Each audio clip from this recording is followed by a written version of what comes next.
All right, guys. So people are still kind of trickling in, but we can still go ahead and get started. And just so everybody knows, this meeting is being recorded. It won't be like shared on the YouTube channel or anything like that, but there will be a link available for people to be able to watch it back if they do have that link. So just wanted to make sure everybody knew. But hi, guys. If any of y'all are not familiar with me, my name is Meg. I am half of Planners and Wine.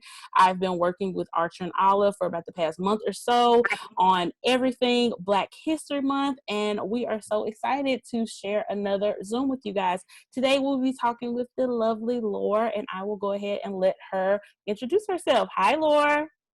Hello, hello. Oh my goodness. I'm so happy. I see we have friends joining in from Idaho, St. Louis. Yes. I absolutely love to see where everyone's coming in. I right now am right outside of New York City. Most of the time I am in New York City. We're doing a little bit of traveling today, but I'm super excited to have this, not just to have this conversation. So I always like to say anytime I am in a conversation or have a conversation, I think the best conversations require active participation. And while I am so here to share my experience, I know that's going to be what the majority of today is. I do hope that I can also learn from everybody else who is on this call, whether it's by answering questions or just hearing other people's experiences. That's something I'm really looking forward to. So besides that, my name's Lauren. You find me everywhere playing with Laura. I like to call myself your type A BFF, but it's a little bit about me. Yes, thank you so much for joining us today, Laura. It's always a pleasure talking to you.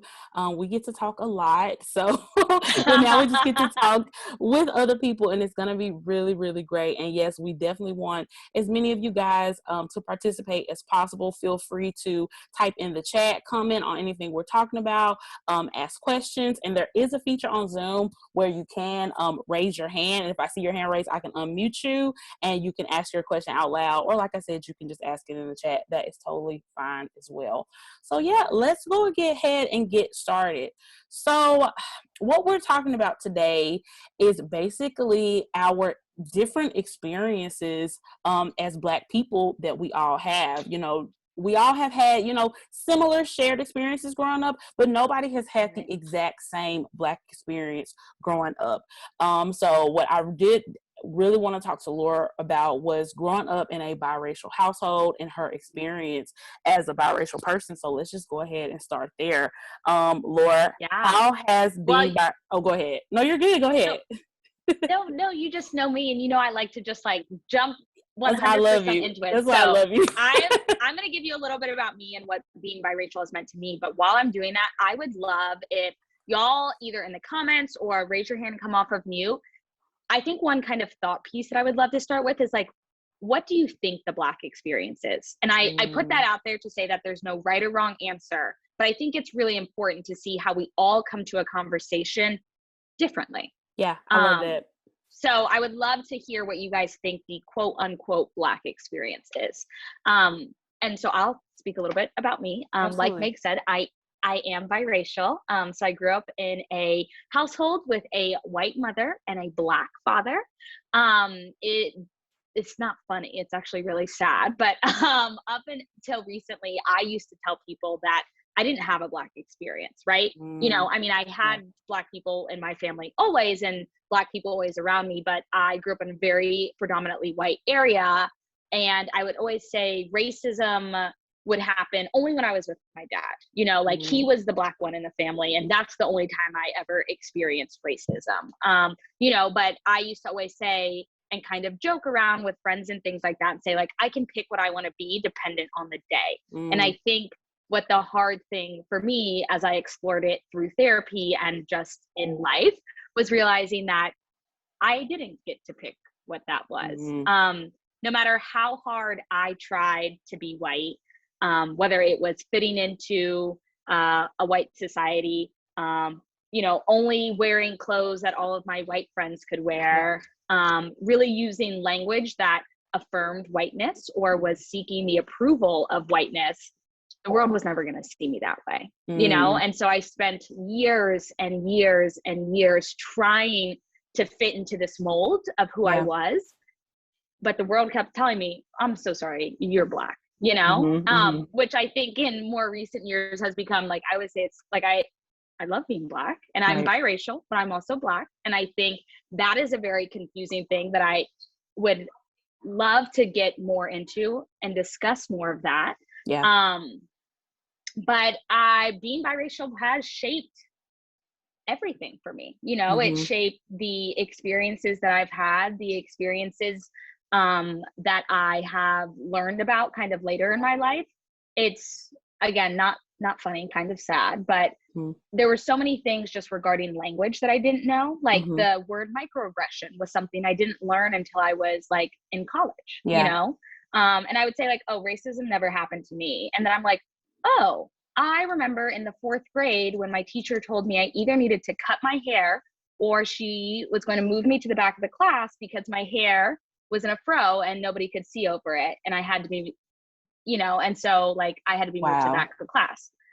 But again, at the time, I didn't know that was a microaggression. I didn't know that, I was just like, oh, that just happens. And so I think part of growing up biracial has been understanding and loving my white family for all that they are, but it also comes with a level of education and kind of having to explain, like, I know you just see me as Lauren, but my lived identity and my lived experience is going to be very different than you because I walk in a world that sees me as Black. Yeah. Ooh, and I am Black.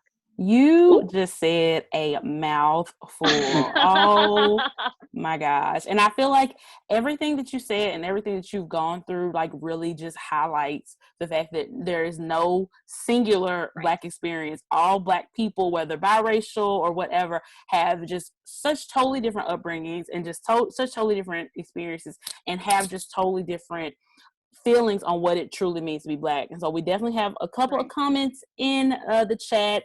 So Myra said that the Black experience is finding joy through the pain. Ooh, Myra. Yes. That is... I need that on a t-shirt. Okay. Someone put that on a t-shirt. I think I do too. I think I do too, because I feel like that just really hits the nail on the head, because yes, there is just so much pain in the Black experience worldwide, but obviously we're kind of really talking about the Black experience as far as being a Black American, African American, and it's a history that is absolutely riddled with pain, and there continues to be pain done every single day. And the thing that I love the most about being Black and other Black people is, like Myra said, our ability to find joy, our ability to laugh, our ability to connect with each other and be funny and have fun and be creative. And that's what you see on all these different, social media sites. It's just Black people finding that joy. Estella said that the Black experience is dealing with the repercussions of systemic racism, generational trauma, and treatment that Black people face, such as microaggressions, while still trying to live your life. To rise above these experiences while still moving through this system. Ooh. Yeah. I need that one on a sticker. Okay, a sticker. I need... Yes, we on a roll. We are on a roll. And I feel like that one to me really connects, like when you're talking about maybe being Black at school or being Black in the workplace, being Black in corporate America, when all these things happen in the world, when, the George Floyds or the Amir Locke, something that just recently happens, we still are expected to move and live our lives as normal, as if this shared tragedy is not literally affecting us all day, every day. You know what I'm saying? So I love that, Estella. Ultra Me said the Black experience is being resilient and learning to love being you unapologetically. Yes. That went on a journal. So we got a shirt, a sticker, and a journal. I love it. We're on a roll. I love that. I love that. And you know what, Laura, actually, would you mind talking a little bit to that last one? Because I feel like something important that you talked about is that as an adult, you really had to unlearn a lot, and you really had to kind of build yourself back up and learn to not only love and appreciate every side of you, but like fully embrace being a Black person. Like, so what do you think about that last comment? No, I mean, 100%. I'm happy to speak about my journey again. Like I said, I grew up in a very diverse setting. It's really funny in the military, which is like actually a very diverse setting, but a lot of the bases and a lot of the areas that we were ended up being very predominantly white areas. I did go to a predominantly white school. I joined a white sorority. So like, yeah. you know, all of these things. And it's funny because I am engaged right now to a white man, and he always asks me like, you know, like, why did you do these things? Like if you were constantly like wanting to seek your blackness or wanting to find your blackness. I'm like, well, first off, I didn't have the language to be able to say that at 17. Right. But also too, I think that so much, and something that my family talks a lot about, is safety is so key to our identity and to our being. And not only like safety, and not to be graphic or not to be, you know, just warning, like, not am I going to get shot walking down the street safety, like that is a real concern, but like safety also in the sense of belonging, you know? So like when I'm going to a school that is predominantly white and has 15 white sororities, but only one black sorority, that difference right there moves me into a very particular group in the college that I'm at. And someone who, again, at the time was 17, 18, making these decisions, I'm like, my whole entire life, all I did was stick out. So all I want to do is fit in. And so like safety means not only again, your physical safety, but your emotional safety.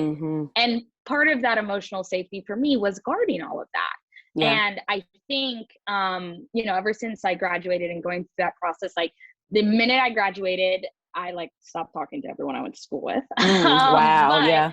I also like started wearing my hair natural for the first time. And I had never worn, not that anyone told me I had to do this or had to do that, but I mean, a lot of us have been in corporate America. I would never go into a job interview without my hair being pressed. And I would never go into a job interview without it, you know, everything tight and together. And, you know, how can I do all of these different things? So I started to, for the first time, dress in a way that flattered my body and speak in a way that is how I like to speak, and the jokes I want to make and the people that I want to be around. It was wearing my hair natural. It was, you know, embracing my Caribbean roots and absolutely loving it instead of shying away from it. And I think the hardest thing for me is that simultaneously, while I was trying to do that and I was coming more into my own, I started to face more racism, because at least I beforehand was trying to fit in these little boxes that society was telling me that I needed to be in. And as I'm coming out of that and becoming a more true version of myself, it's going against the grain. And so again, we're met with more microaggressions, we're met with more outward racism. And I think, to everything that we said, like learning to just love myself unapologetically, standing strong in my feelings and in my boundaries of what I'll accept and what I won't accept, and how I will be treated and how I won't be treated. It is not an easy journey, you know? And you know what? Like, go ahead. Well, no, I always say that like Black women are my favorite people because I know they're the strongest people. It's like, I know that there's everything going on in the world against them, but still we're showing up with a smile and we're taking care of the people who we love. Yep, absolutely. Oh, can we get that on a hat? I think that part should be on a hat, because we're going to be decked out. Yes. And you know what? I think I loved what you said about the more you started embracing your Blackness, the more pushback that you started to get, and the more outward racism and microaggressions you started to face from the outside world. It's as if they don't want us to embrace our Blackness. It's as if they want us to assimilate to, you know, basically American, just, you know, society and culture, as far as, you know, whiteness being the default. You know what I'm saying? So yeah, I think that's a lesson that we all have to learn, because I feel like, especially as Black women, the relationship with our hair has been something that has just been something just so deeply rooted, and just so complex, that, you know, all through my childhood, you know, I have naturally curly hair as well, but all through my childhood, I was getting relaxers, you know, every 2 months or whatever, to keep my hair straight. Even into my adulthood, once I did start wearing my natural hair, like you said, when I was going to a job interview, I need to make a hair appointment. I need to get my hair straight. I need to get the corporate look. as they say, to let them know that, I really want this job. I really want to be in this place. And even though, me and you, we've had similar upbringings, but we've had totally different upbringings as well. I grew up in a Black household, Black mother, Black father, Black siblings, and even went to mostly Black schools throughout my life. And I still felt the need to assimilate to whiteness in that way when trying to enter into corporate America. So it's just, it's wild. And guys, I used to, go ahead. A phrase that my family always talks about, and like, I don't know one Black family who doesn't talk about race, in some way, shape, or form, like throughout your life, and I know we're going to get to this, but like, I'm marrying into a family and I'm like, oh, we have to talk about race. And they're like, why? But that's why, because you're asking. That's why. Right. But my family used to always say, like, how do I put this? When we press our hair and when we do our makeup and when I show up and I look like this and I smile, I meet your diversity quota, but I still fall into the language and the ways you want me to act. Yeah. And I personally feel that up until 2020 and the, second rise of Black Lives Matter and the murder of George Floyd and all of these things, that is what was expected. Yep. It's companies and people were saying, show up as unapologetically you, but within these constraints. This is what professional hair looks like. This is what professional dress is. This is what, and we still want you to show up as you, because so sorry, I can't wipe my skin off, but I can still do all these other things to be a good Black person. Yes. Yeah.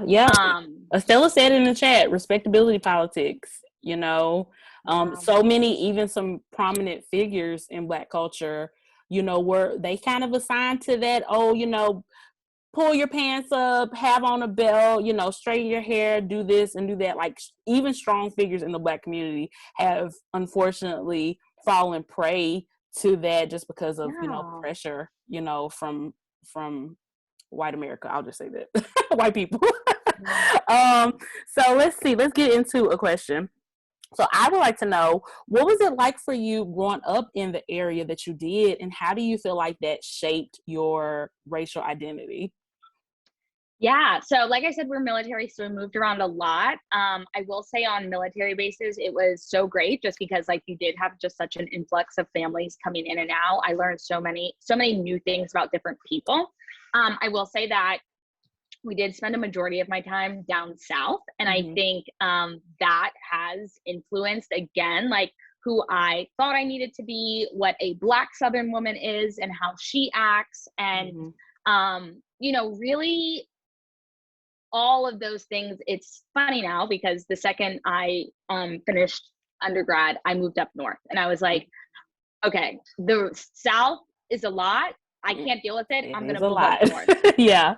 And it was funny because up north still has the same problems. That's true. I think like in the South, we're preached this narrative of like, oh, there's like slavery and Jim Crow South and, all of these different things happened and we can't change the South. It's just this way, like you vote red and this is what it is and this is how it is. And the North was kind of presented as this like, this utopian society where racism doesn't exist and Black people are loved and celebrated and we didn't have slavery. And so it's funny because like I came up north, I'm like, oh, thank God I'm not going to have any more racism. Like I can just be as I am. And you're just like, ooh, that is like, not quite. that is not really it. But again, like I think that one thing I will say, growing up in a biracial household, I always felt too white to be Black. Too white to be Black and too Black to be white. So I spent a lot of time by myself and I spent a lot of time trying to figure out what my identity is and and again, because I moved so often, and again, this is sad when I say this out loud, but like at each place I would go, I would like assume a new identity. So I'd be like, okay, when I'm at this school, I'm going to be with the Black crowd. And then when I go to this school, I'm going to be with the white crowd. And then I go to this school, I'm going to be with the mixed crowd. And it was always really shape shifting and code switching to be able to go and to be in these certain different groups again. Right. to find a sense of belonging, to find a sense of safety, to find a sense of community, because I didn't feel that I had it. Right. However, I will say one thing that I think has been so influential in my life is because I was and am a part of a biracial family, we have a lot of conversations, and we have a lot of really hard conversations. Yeah. And we have conversations of, here's how I, as your white mother, get to navigate the world that's not going to be the same for you. Right. And here's how you and your father need to act, that I don't need to act, because the world is not going to immediately look at me and discriminate me. And I think that made me such a strong and resilient person, someone who always questions everything, someone who listens, but also is very opinionated, very strong mind, very strong willed, and someone who has always kind of sought out the, on one hand, always wanting to learn about my identity and learning what that looks like.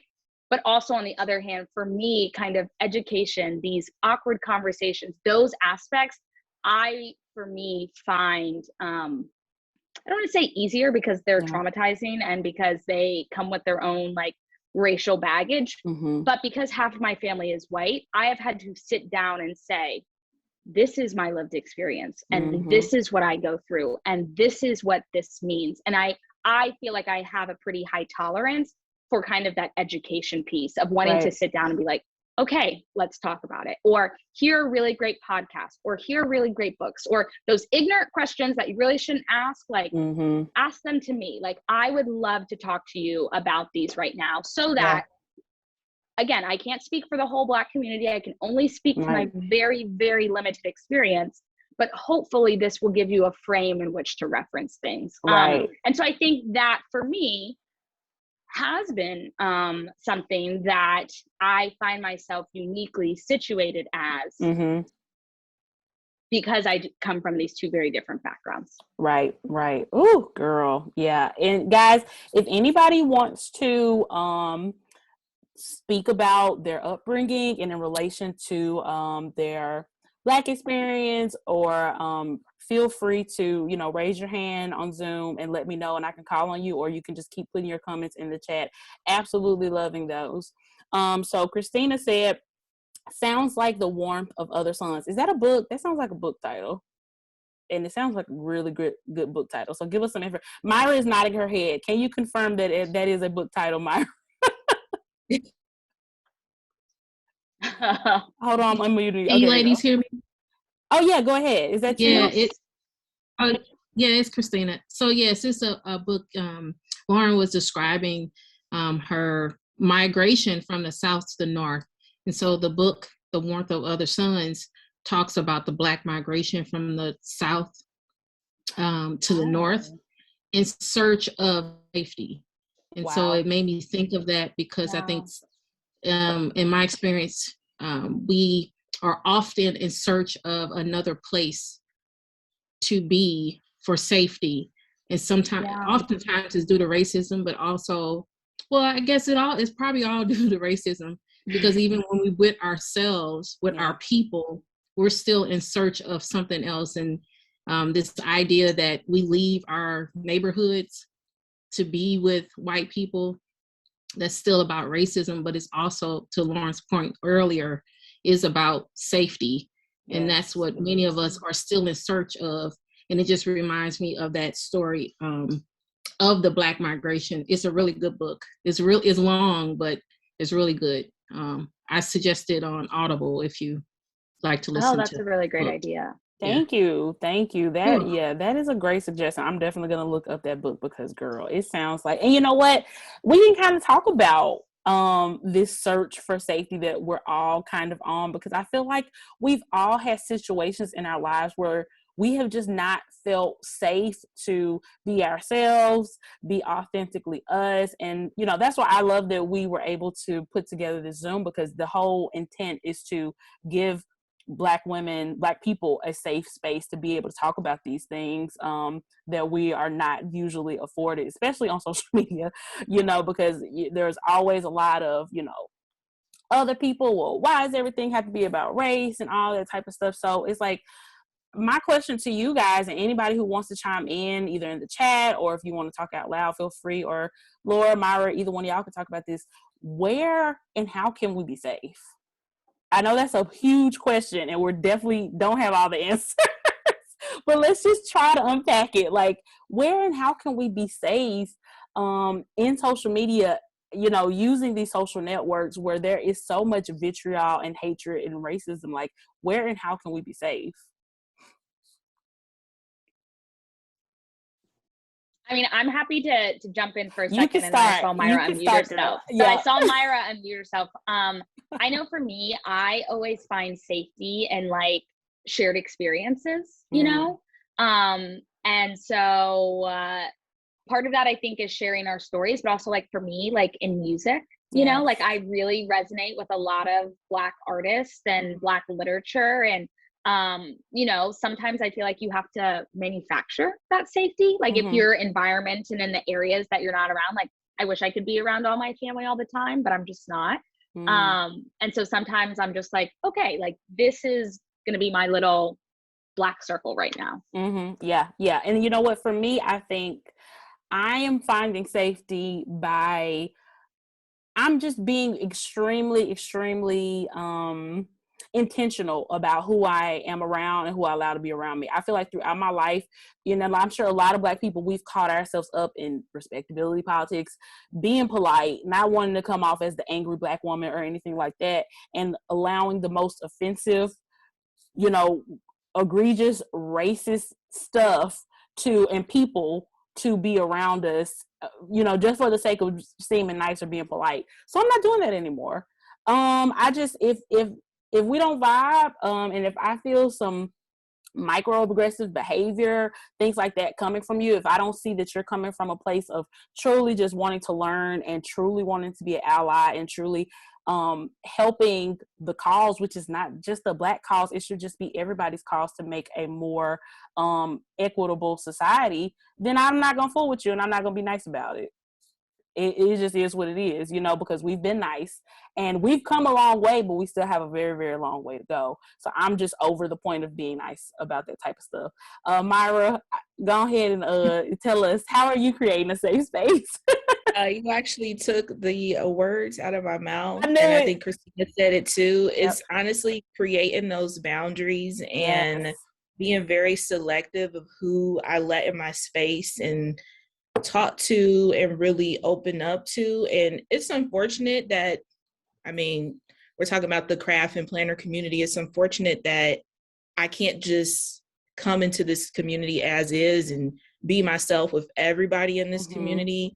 But it's kind of the path I have to take for my own mental health and making sure that I am curating like kind of my, I don't want to say little bubble because it kind of sounds like it's excluding people, but that's kind of exactly what it is. They're just being selective of who can come into that. But it's been working. I love it. Period. Period. You know, life is not perfect, but I definitely feel like me and Myra together have gotten better at some stuff we're just absolutely not going to deal with. And racism is right at the top of that list. At the top of that list, period. I love it. I think also one thing, I mean, boundaries are so important. I am the first person to be like, that's my boundary's been crossed. Gotta go. But I also think one thing that's been like where I'm finding safety is also like in Black joy. I feel like so many of the stories that I read or that I see are just like, are awful because everyone's lived experiences. I bet every single Black person could give you 10 different very specific events that people would say, I couldn't believe that those people out there in the world. You're like, yeah, they're your neighbors. But like, for me, it's very important also to see Black excellence and to see Black joy and to see Black people thriving. Like that is so, so important for me and my safety, and creating those spaces too, because I want people that I can be vulnerable with, but I also want the people who I can share my wins with and have, and for me to deep in my bones feel those same wins for them. Yes, absolutely. I love that. Estella said, also creating boundaries is important. Take care of you ladies, protect your peace. Girl, period. Same. Same. Yes. And Christina has said she's starting to find safety in us finally sharing our stories. Yes, creating and enforcing boundaries creates safety for me too. Sharing our stories is absolutely huge. Not only just sharing our stories, but having the space to share our stories without immediately being hit with, oh, you're just playing your black card, or you know what I'm saying, or you just make everything about race, without all that noise, because that's literally exactly what it is. It's noise, it's nonsense, it's just meant to distract and take away from the relevant things that people are saying. And people have to have a willingness to truly listen to the stories of Black people, and especially Black women, and to humanize us. Yes, Myra, to absolutely humanize us and see us as people. So, Laura, you have a unique perspective because you have a you have a half white family. You have lots of white friends. Your fiance is white. So, I have a question about allyship. Ooh, my favorite topic. Yes. What advice would you give to allies and how to be sensitive about race and people's lived experience without it being awkward? Because I feel like I've had so many situations where it seems like people are so quick to want to let you know that they have your back, let you know that Black Lives Matter, and let you know that they're an ally. And it's like, it's almost, it becomes like their whole identity in reference to you. And it's like, they can't talk about anything else. They got to tell you about, you know, they racist papa and how they dealt with him. And you're hearing all these traumatizing stories when they're trying to connect with you. But to you, it's re-traumatization, and you're having to live these racist experiences that this person is telling you about. So what is the best way for allies to connect with us and be allies without being awkward and overwhelming, would you say? Yeah, well, I mean, I think the first thing to do, and I mean, like I said, so when my fiance and I were deciding to get married,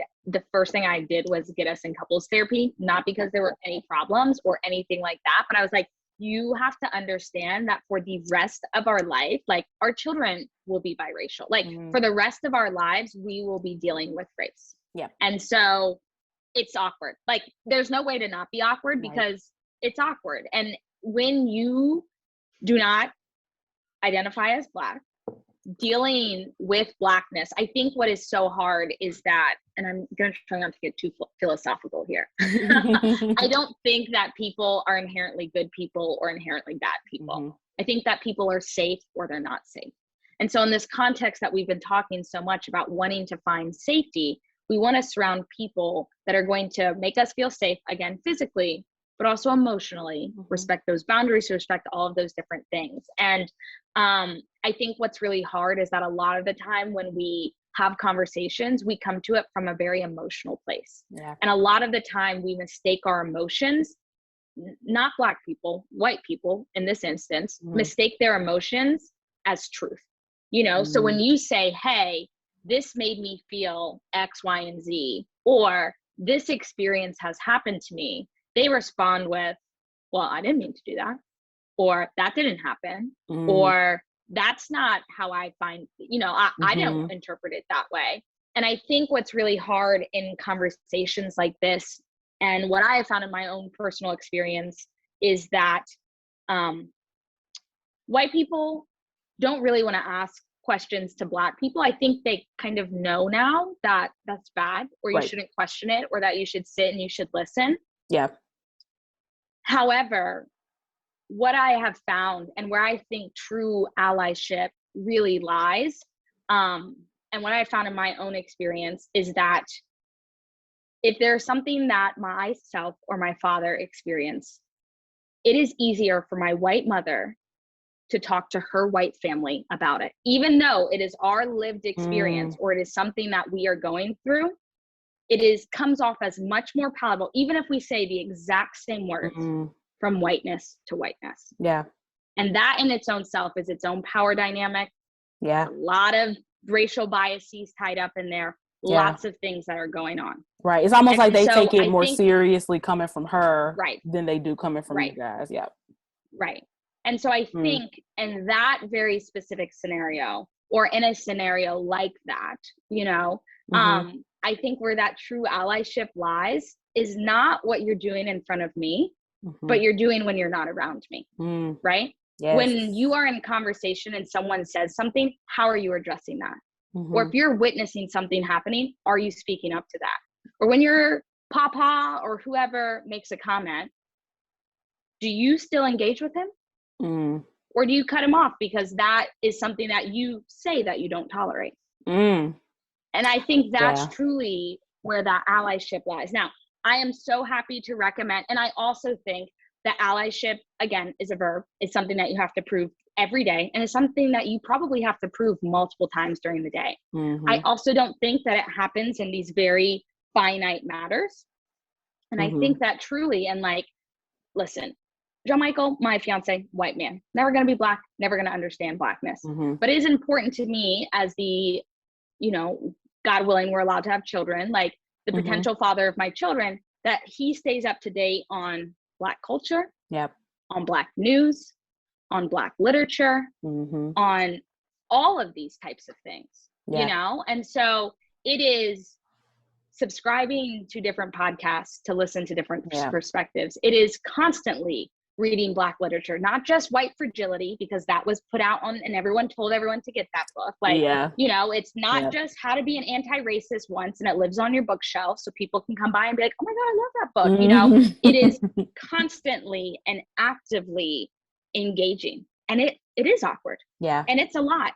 And I know many people who have told me, I'm so tired of reading stories where white people are the bad guys. You know, I'm so tired about being told about how I'm this awful person. And I have to say, like, well, do you imagine how I feel when every story I hear is about slavery or about how my people were stolen or brought here or, you know, all of these different things. And so I think allyship, to Myra's point, you don't have to tell me you've done it. You know, if you read a good book that I recommend you, please tell me. I would love to have that conversation with you. I would love to see where it challenges you or where you go back and forth with that.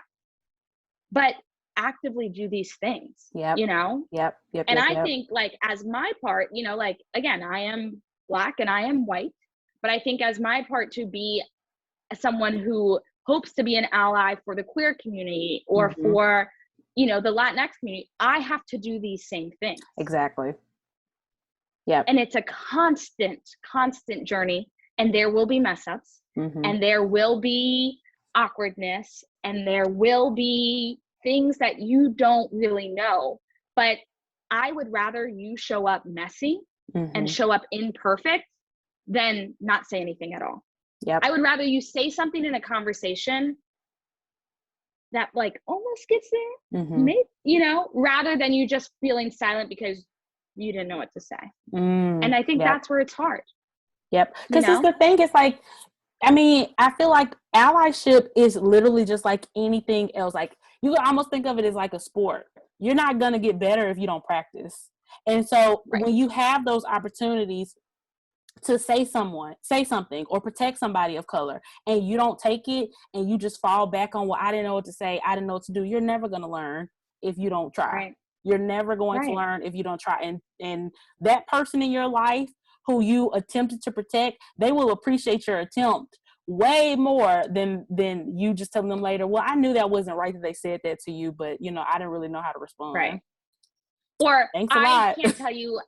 I can't tell you how many times so I quit my corporate job, so I no longer work in the corporate world. But I remember one time we had to do like a presentation about like our homeland, and you know, I worked on the DE&I team, so like, you know, mine's from Haiti and someone else's is from all of these different countries. I remember someone being like, oh my gosh, that looks just like a Disney movie, like, oh, that's so fun, like da da da. And in the moment, me being like, you know, I was just like, okay, so we're just gonna stop this conversation here. And then like later being at in the break room or whatever, and I was just like, oh God, I need to call the boss because that was inappropriate for her to say. Like, her and I need to sit down and have a conversation. And all of these other white people at the time being like, oh my God, yeah, that made me feel so awkward. I'm sitting there like, well, what? If everyone felt this way, like, why did no one say anything? But again, like, you know, it's awkward and it's weird and it doesn't feel comfortable, and it's something, and it has been you know, many times where, again, in the South, I think some of the most blatant ways I experience racism is like waiters will look to John Michael to order my food, or will look him in the face when he's ordering, but they won't look at me. You know, they will, you know, ask if, you know, my husband is here when I'm making decisions, or I'll get followed in a store and he won't get followed in a store. So like, and I have had to tell him, you have to say something. Like if you are seeing that, like, you know, and maybe again to the 16-year-old server, like maybe she doesn't know, or she has, like, we don't always have to approach it in aggression. Also, we need to be safe, because like we don't want anything to happen. Right. But you have to say say something. You know. Yeah. And that's where it gets hard. It's those little minute things. Yes. You know, and I think on social media, which is something that I think a lot of us are part of and a lot of us take part in, it's and this is a thought experiment I did with some friends. I'm like, are you commenting on as many Black people's posts as you are white? When you open your feed, how many Black people do you see? Yeah. You know what? It's crazy you said that. I just saw a TikTok the other day, and it was a Black woman, and she was like, oh, so you're an ally. Let me see your likes. Like, who do you follow on social media? Like, because, all of that goes toward it as well. And, oh, my gosh, the chat has been lighting up over this conversation. So Estella said, and this is actually, I have a question about this too. Estella said that I have other Latinx ask me what I am because they confuse ethnicity/culture for race. Have you, I already know the answer to this question, but I want you to elaborate for the people. How many times in your life has somebody asked you, what are you? Every day. Can I say that? Yes. No. It's really interesting. It's funny. In college, I ended up studying sociology and really focused on race and class. And I think a lot of that was to find myself. Like, truthfully, not that I use my sociology degree today, great degree, great school, but like, you know, I like truthfully think I was doing that to try to figure out who I am and how I walk in this world. But for my thesis, I had to write, like, you know, ways in which I chose to write about different, like, I actually wrote my paper on Kanye West and racism, but that's a whole nother thing. Oh, girl, you can write another one today from a whole nother perspective with Kanye West and racism. My gosh. I know. But in that, I said the first time I remember being othered, right? Because we all have that experience. The first time that you realized you were different.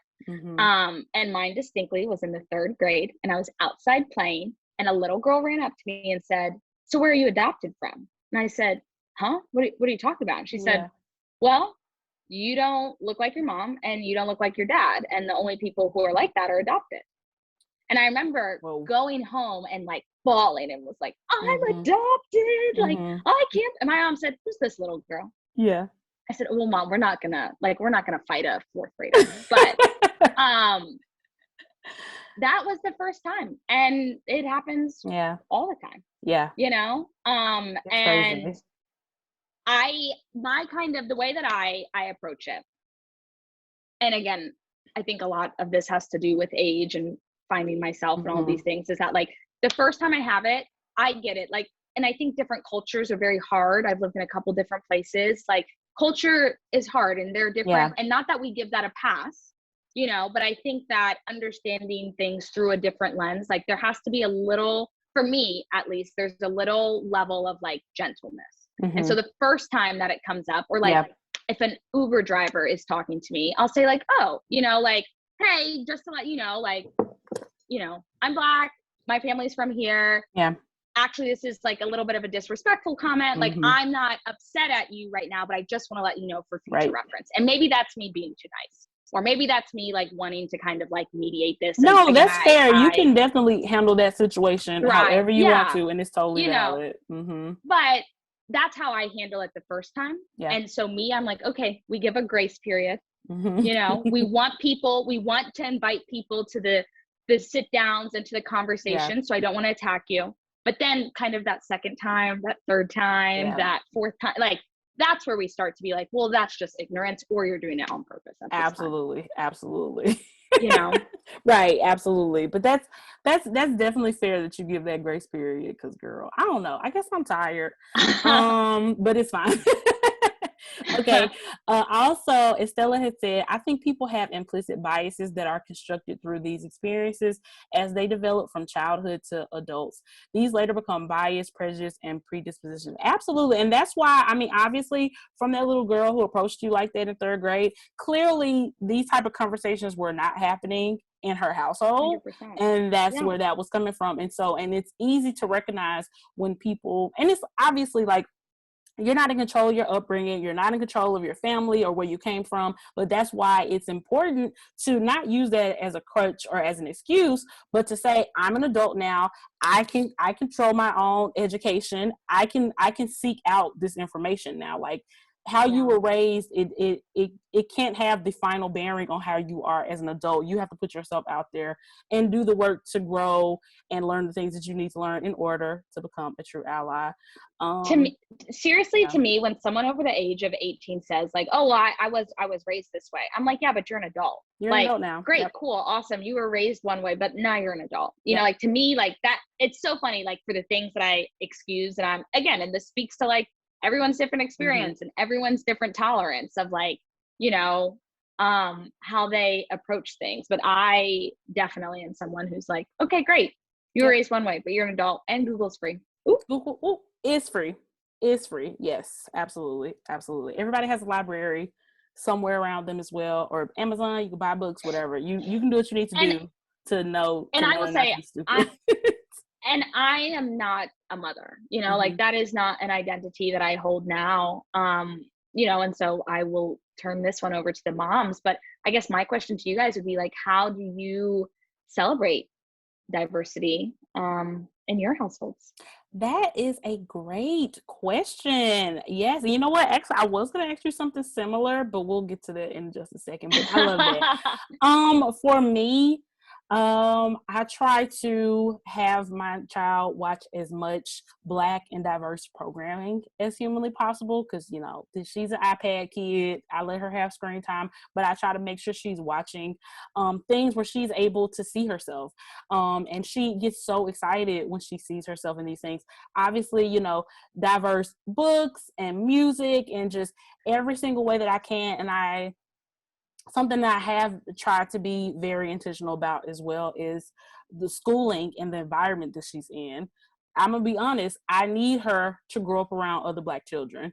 I need her to. She has to. I feel like that has such a huge effect on how, especially women and girls, you know, view themselves, treat themselves. Like, you need to be able to see yourself. You need to be able to see yourself in your classmates and your teachers and your principals and everybody around you. So that's absolutely a huge, huge priority for me. Myra, would you want to speak on it, or anybody in the chat, or you can come off mute. Anybody wants to speak on it?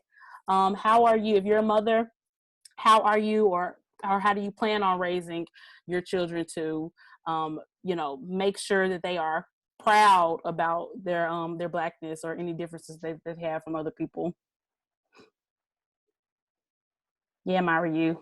I was trying to give I love picking on Myra. We're gonna get there. I mean, similar methods, definitely books. Ashton absolutely loves books. I have a little Black boy.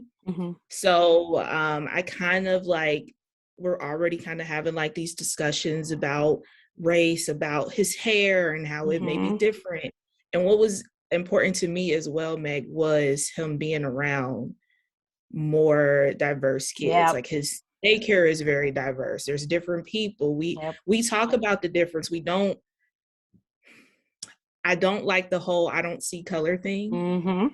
I want Ashton to know that there is a difference between him and his friend Carter. And to appreciate that there is a difference between him and Carter. So, you know, we obviously it's a 3-year-old, so it's not like really in depth, but beginning those conversations now. Absolutely. Just talking. Honestly, a lot of this stuff can start to be dismantled if we just talk to our kids, talk to our families, have these conversations. And then it won't be as awkward because we're having it every day. It's normal. Absolutely. I'm definitely a firm believer in having conversations about differences with your children as early as possible, because there's no age where Ashton or my daughter Mason are going to be too young to experience racism. So why shouldn't we talk about it? They can literally walk out the front door right now as 3 and 4 year olds and experience it tomorrow. So why not talk about it? And that's why, obviously so much is going on in this country with, schools banning diverse books and, white parents and their frenzy over, CRT in schools is happening. And I just love when people pose to them the question, why is your child too young to learn about racism, but my child is not too young to experience it? It's going to happen. It's absolutely going to happen. And you know what, Lord, my question for you in regards to children is, how can parents of biracial kids ensure that they have connections of both sides of their culture? Yeah. Listen, I don't ever preach to have a perfect childhood, like I definitely think, and I think you can always look back at it with 2020 hindsight vision.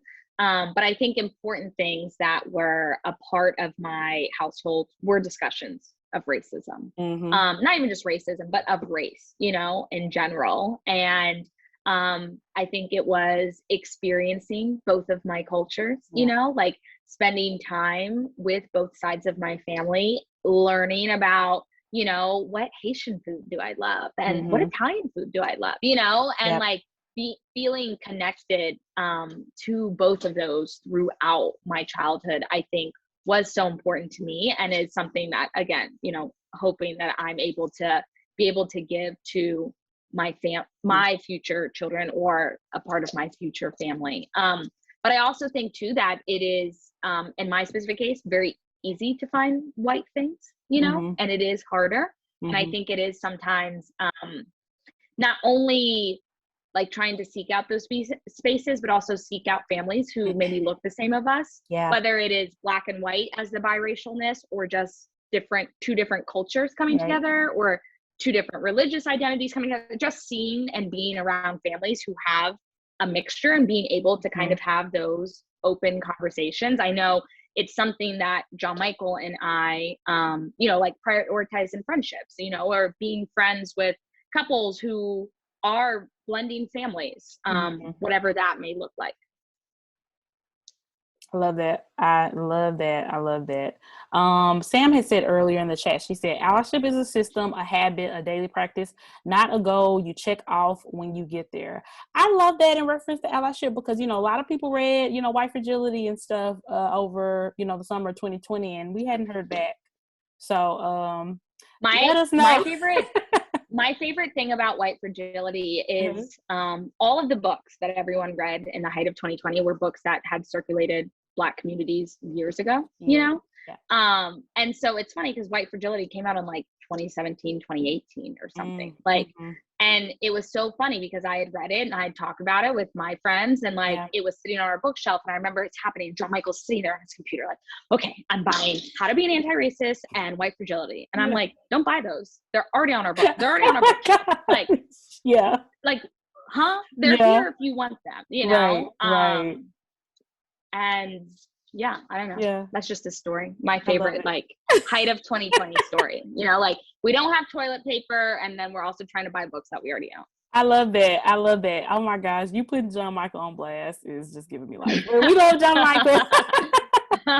Yes, Estella said that we have had these conversations, discuss racism and prejudice. Our family is also very diverse, but we share in our house is diverse down to the food. Yes, I love that.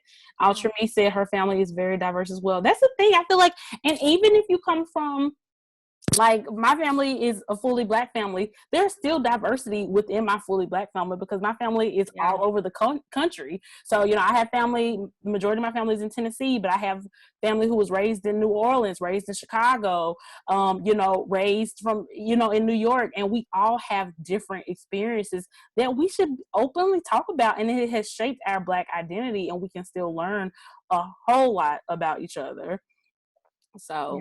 Sam said, I remember oh, go ahead. Oh, so sorry. Oh, I was saying, I remember in 2020, someone DM'd me and asked me, and they, again, not coming from a place of hate, but a genuine curiosity, and they were like, hey, like, you're biracial, you call yourself Black, like, does your white family feel offended by that? And I actually called my mom and like asked her, Yeah. because I was like, oh, I have no idea, you know? Mm-hmm. And I had a really open and honest conversation where she said, at first I was super offended. You know, she's like, I'm not going to lie to you, you know, because we had always raised you just to love who you are and whatever that looks like and whatever that means. And she was like, but I think for me, there came a point in time where I had to realize that like, I could only shape you so much, you know, like I could do the best that I can do as a woman. And I think something I've discussed a lot with my friends is that like, me and my mother are very, very close, like two peas in a pod, have the exact same personality. Like,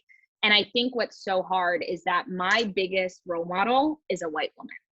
And so she can give me the tools to navigate as a woman. Yeah. And she can give me the tools to navigate as a female. Yeah.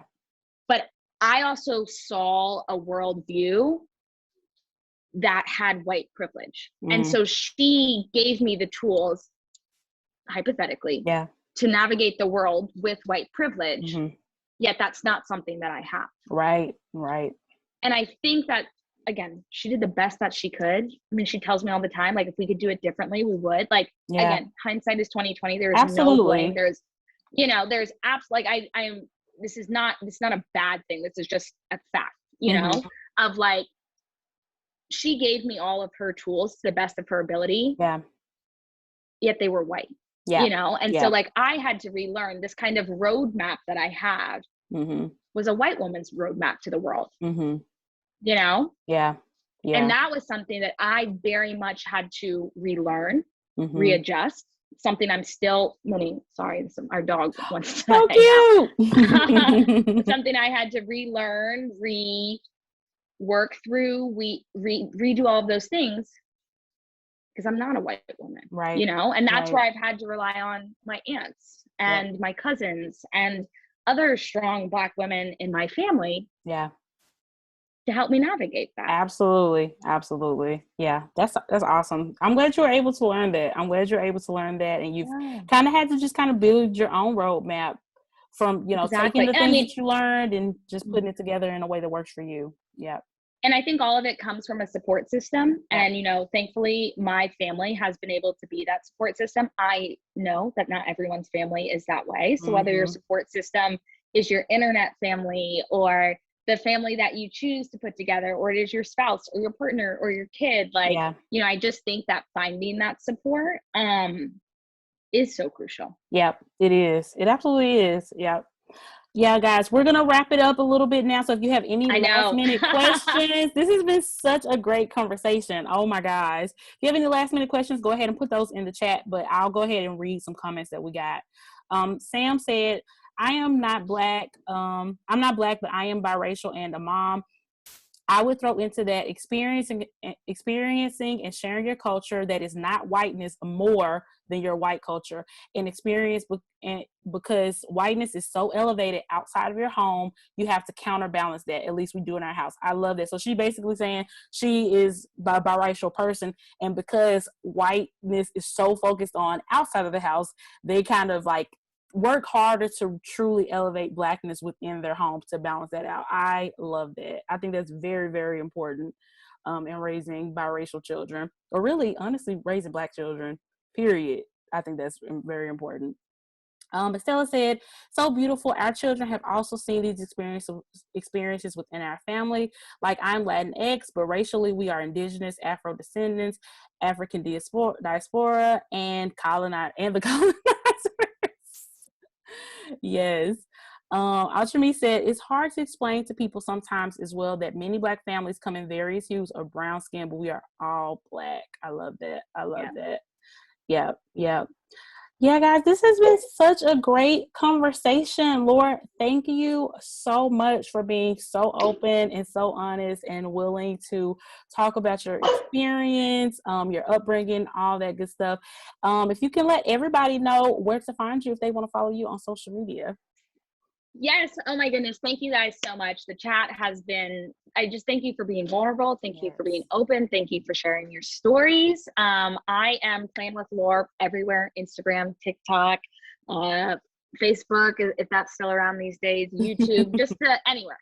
Like I said, I talk about being your type A BFF, but also just like life and whatever life presents. And it's just been such an honor to be here today with you guys. So thank you so much. Yes, this has been a great conversation, guys. Make sure you follow Laura and keep up with her. In case you came in late, this will be available. I believe there will be a link that will be put on the blog. So we'll probably have that up tomorrow on the Archer and Olive blog. There's a link to that in my bio on Instagram. And we will be back next week at 8 p.m. Central Time, talking all about being a content creator with one of the Archer and Olive design team members. So please feel free to hang out. Same Zoom link, just a slightly different time, just an hour difference. But thank you all again so much for joining. We appreciate you. Bye, guys.